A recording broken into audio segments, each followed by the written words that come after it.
各位观众，大家好，这里是 S 格拉库工作室。那今天要来分享的是呢，玩具修复的一个影片哦。那这个呢是戴雅克隆的产品，这一台呢是编号 DA14戴雅战神第一台哦。那它这个腿部这个结合关节，我想大家应该有买过的人都会觉得非常可怕啦。那我想这个问题还是发生了哦。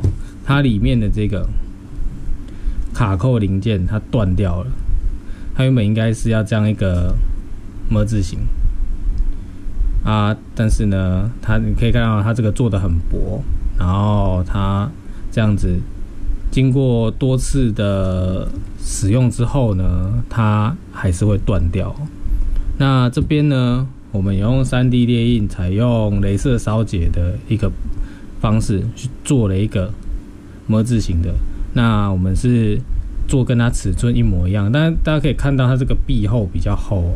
那这个呢，我们就是把它替换上去，然后再验证一下它整个结构的一个效果。好，那这边呢，我们就把这个卡扣装上去了，就是在这里。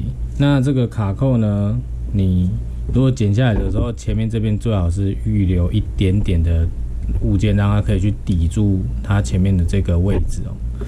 那接下来装上去之后呢，我们就把这个零件锁上去。注意一下它一整个的位置，好，锁上去。那也不要锁太紧哦，以免里面的那个螺纹它爆开哦。那也就是锁上之后呢，再进行微调就可以了。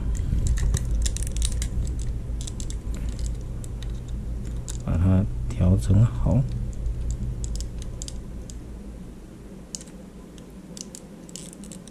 好，那这样子呢就已经完成了。那大家可能会觉得说它的那个零件不容易掉。这个左脚的部分呢是原始的，那右脚的部分呢我们是换上那个 3D 列印的零件，我们就把它装上去。好，这个是原本的零件。那接下来换另外一边，我们把它装上去。好，它是不会掉的哦，所以它这样子算是一整个修复完成了。好，那这个呢，就是我们修复戴雅克隆的一个那个算是膝盖关节的零件。那有需要的呢，我们会是一对的方式购买哦，我们采用成对的方式购买欢迎大家再跟我们订购我们影片就到这边，谢谢大家，拜拜。